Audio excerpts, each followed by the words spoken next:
Hindi ka mama. For today's video mga katambay, tayo'y nakagala kagabi. At alam nyo bang, may nadiskubre kami ni Paring Ramil na masarap na lumihan sa Barangay Rizal, Gumaca, Quezon. At hihirit yung batang yan. Iyon mainggit ka mama. Dahil natakasan namin ang kanyang ina. Yan mga katambay. At napakasarap, mura, sulit, garantisado mga katambay. Napakasarap ng kanilang Batangas Lomi. Ayan yung mga prices. Yun salamat sa nag-sponsor ng aming snack kagabi. Napakasarap. Yan yung special na tinatawag special sa amin. Doon sa 3 bata, regular. So, para sa may special yung timpla, ang pinagkaiba lang is yung lagayan, mga katambay. At talaga naman, mga katambay, sa napakamurang halaga na 35 pesos, yung regular, ay talaga namang sulit, busog, garantisado, mga katambay. Talaga naman po, ay napakakitang-kita nyo, napakalapot talagang umorder pa ng kanin, yung mga batang makukulit na yan. At di na ako nag-raise at sabi ko parang malaki ang bowl. Ayan, napaso yung batang makulit. Huling-huli sa camera, napaso. At talagang mga tambay, subukan nyo, dayuhin nyo. Ayan ang kanilang cook, si ate Pram Mindoro pa daw po yan.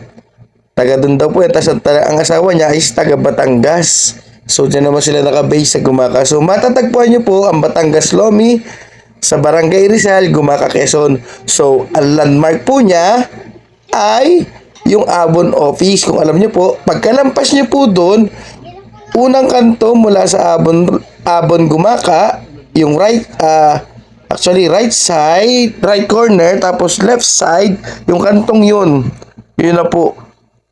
At malakas po yung kainan niya kasi nung dating namin, puno po yung kainan na yan. Nag-aalisa na lang po at naligpit. So, kasi kami yung last customer kagabi. Buti umabot kami, talaga naman si sponsorin niya kami dinala. Tikman daw namin ang Batangas Lomi. At talaga namang lasang Batangas at timplang Batangas. Hindi talaga, originated talaga yung pagkakatimpla niya. At dahil nga nasolve kami, talaga namang nasiyahan sa aming in-order. Ayan, pinag-take out namin ang aming mga mahal. Yun, at dahil nag-take out kami para kay Beng at para kay Ate Chrissy na asawa ni Kuya Ramil Atienza. So, ito ang tanong mga katambay. Magkano ang lahat ng binayaran namin kagabi? 100 Gcash sa unang makakahula. Comment your answer. Hula na. Kung magkano ang aming binayaran kagabi. And shout out sa'yo, Sai Rojas, Mika. So, ikaw na yung ating napili na pinakamalapit na sagot do sa ating Jollibee Resibo Reveal na 243 pesos point something. Tapos, yung sagot may 241. So, ikaw na yung granted winner natin. Then, pantabay lang yung Gcash kasi inintay ko lang pumasok sa akin yung aking pera. So, session ko today, pantabay lang. So, ayan mga tambay, may ipang sa likod ko, aking pangalan na. Ayan, gwapo yan. Si Bususoy, nakitambay. So, yan mga tambay, patuloy lang sa pag-share ng ating videos.